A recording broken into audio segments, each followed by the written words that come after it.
হিন্দু ধর্মে তুলসী গাছকে অত্যন্ত পবিত্র বলে মনে করা হয়। কথিত আছে, যে বাড়িতে দেবী লক্ষ্মীর রূপ তুলসী গাছ রাখা হয়, সেই বাড়িতে কখনো ধন সম্পদের অভাব হয় না। বাস্তুশাস্ত্রেও বলা হয়েছে, তুলসী গাছ বাড়িতে রাখলে সেখানে বসবাসকারী মানুষের অনেক উপকার হয়। যারা নিয়মিত তুলসী মাতার পূজা করেন এবং জল নিবেদন করেন, তারা জীবনে সাফল্য পান এবং নাম, অর্থ ও খ্যাতি সবকিছু পান। দেবী লক্ষ্মী তার গৃহে সর্বদা বিরাজ করেন। এছাড়াও শাস্ত্র অনুসারে তুলসী গাছ আমাদের সাথে ভবিষ্যতে কি ঘটতে পারে সেই সংকেতও দিয়ে থাকে। অর্থাৎ ভবিষ্যতে আমাদের সাথে ভালো কিছু ঘটতে চলেছে নাকি খারাপ, সেই সংকেত তুলসী গাছ আমাদের দেয়। তাহলে চলুন জেনে নেওয়া যাক তুলসী গাছের দেওয়া সেই সংকেতগুলো সম্পর্কে, যা মানুষকে ভবিষ্যতে ভালো বা খারাপ সময় সম্পর্কে জানায়। তবে তার আগে, আপনিও যদি চান মাতা রানীর আশীর্বাদ সব সময় আপনার উপর থাকুক, তাহলে ভিডিওটি লাইক করুন এবং কমেন্টে জয় তুলসী মাতা অবশ্যই লিখুন। 1. যদি আপনার বাড়িতে রাখা তুলসী গাছের চারপাশে অন্যান্য ছোট গাছপালা জন্মাতে শুরু করে, তবে এটি একটি খুব শুভ লক্ষণ হিসাবে বিবেচিত হয়। এর অর্থ হলো, আপনার উপার্জন বাড়তে চলেছে এবং আপনার জন্য আয়ের নতুন উৎস খুলতে চলেছে। এছাড়াও এটি আপনার আসন্ন অগ্রগতি নির্দেশ করে। এগুলি যদি ছোট ছোট তুলসী চারা হয়, তবে এটি আরো ভালো। এর অর্থ হলো, আপনি শীঘ্রই আর্থিক সুবিধা পেতে চলেছেন। শুধু তাই নয়, এটি ইঙ্গিত দেয় যে দেবী লক্ষ্মী খুব শীঘ্রই আপনার বাড়িতে বাস করবেন। এছাড়াও হিন্দু ধর্মে দুর্বারও অনেক গুরুত্ব রয়েছে এবং এটি ভগবান গণেশকে নিবেদন করা খুবই শুভ। এমন অবস্থায় যদি তুলসী গাছের কাছে দুর্বা জন্মাতে শুরু করে, তবে এটি একটি খুব শুভ লক্ষণ দেয়।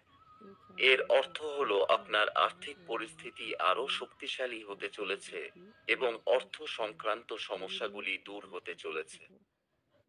2. যদি সুন্দর সুন্দর প্রজাপতি বা ছোট ছোট পাখি এসে তুলসী গাছে বসে, তখন এটি একটি খুব শুভ লক্ষণ হিসাবে বিবেচিত হয়। এই লক্ষণ বোঝায় যে আপনি শীঘ্রই আর্থিক সুবিধা পেতে চলেছেন এবং আপনার ইচ্ছা শীঘ্রই পূরণ হতে পারে। 3. আপনার বাড়ির তুলসী গাছ যদি ঘন ও সবুজ হয়ে যায় এবং মঞ্জুরি আসতে শুরু করে, তাহলে বুঝবেন দেবী লক্ষ্মী আপনার উপর খুব খুশি। এই পরিস্থিতিতে আপনার নিয়মিত দেবী লক্ষ্মীর পূজা করা উচিত, বড়দের সম্মান করা উচিত এবং অভাবীদের সাহায্য করা উচিত। নিয়মিত দেবী লক্ষ্মীর আরাধনা করলে দেবী লক্ষ্মীর কৃপায় ধন সম্পদ আসতে শুরু করে এবং আপনার অমীমাংসিত কাজগুলি নিজে থেকেই সম্পন্ন হতে শুরু করে। এছাড়াও বাড়ির তুলসী গাছে মঞ্জুরি এলে এটি ভগবান বিষ্ণু এবং মা লক্ষ্মীর পূজার সময় নিবেদন করা উচিত। এর দ্বারা আপনি ভগবান বিষ্ণু এবং মা লক্ষ্মীর বিশেষ আশীর্বাদ পেতে পারেন। 4. ঘরে রাখা তুলসী গাছের পাতা যদি হঠাৎ সবুজ থেকে হলুদ হয়ে যায়, তার মানে ঘরে নেতিবাচকতা বাড়ছে, ঝামেলা আসতে চলেছে, ঘরে ছড়িয়ে পড়তে পারে রোগবালাই। এছাড়াও যদি আপনার বাড়িতে রাম তুলসী রাখা হয় এবং তা আপনা আপনি শ্যাম তুলসীতে পরিণত হয়, অর্থাৎ সবুজ পাতা নিজে থেকেই বেগুনি হয়ে যায়, তাহলে আপনি অবশ্যই দেবী লক্ষ্মীর আশীর্বাদ পাবেন। এছাড়াও তুলসী পাতা যদি কালো রঙের হয়, তার মানে শ্রী রাধা রানী এবং শ্রীকৃষ্ণ আপনার সাথে আছেন, আপনার ঘরে সবকিছু শুভ এবং আনন্দদায়ক হতে চলেছে। 5. আপনি নিশ্চয়ই অনেকবার লক্ষ্য করেছেন যে ঘরে লাগানো তুলসী গাছ হঠাৎ শুকিয়ে যেতে শুরু করে। অনেক প্রচেষ্টা এবং নিয়মিত জল দেওয়া সত্ত্বেও তুলসী গাছ শুকিয়ে মারা যায়। শাস্ত্র অনুসারে তুলসী গাছ শুকিয়ে গেলে বোঝায় যে আপনার ঘরে নেতিবাচক শক্তি বাস করে। এছাড়াও বাড়িতে কিছু বড় সংকট আসতে চলেছে, যা তুলসী গাছ দ্বারা বোঝা যাচ্ছে।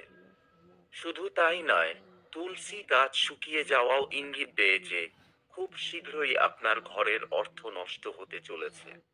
তাই এমন পরিস্থিতিতে তুলসী গাছ কখনই শুকাতে দেওয়া উচিত নয়। তবে ঘরে লাগানো তুলসী গাছ যদি শুকিয়ে গিয়ে আবার সবুজ হতে শুরু করে, তবে তা শুভ লক্ষণ। এর মানে হলো ইতিবাচক শক্তি আপনার জীবনে প্রবেশ করছে।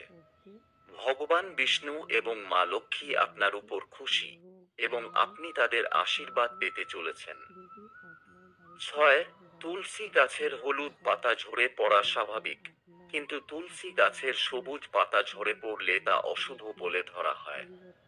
এমনটা আপনার বাড়িতে রাখা তুলসী গাছে ঘটলে আপনার বাড়িতে ক্লেশ এবং বিভাজনের মতো সমস্যা দেখা দিতে পারে।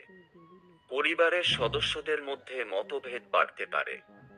যদি এমন লক্ষণ পান তবে এই ঝামেলা থেকে মুক্তি পেতে সন্ধ্যায় তুলসী গাছের কাছে ঘিয়ের প্রদীপ জ্বালান।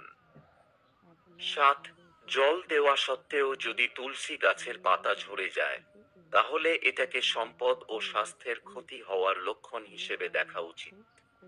এর মানে বাড়িতে অর্থের ক্ষতি হতে পারে বা কেউ অসুস্থ হয়ে পড়তে পারে।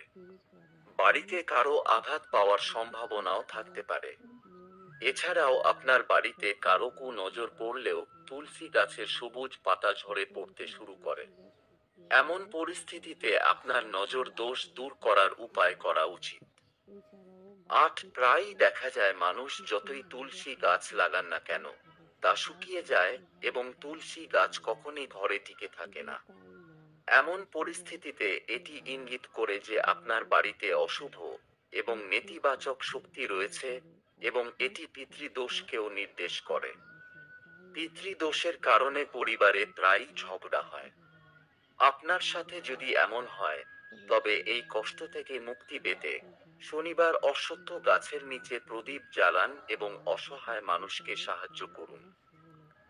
বন্ধুরা, এখন তুলসী গাছ সম্পর্কিত কিছু গুরুত্বপূর্ণ নিয়ম জেনে নিন।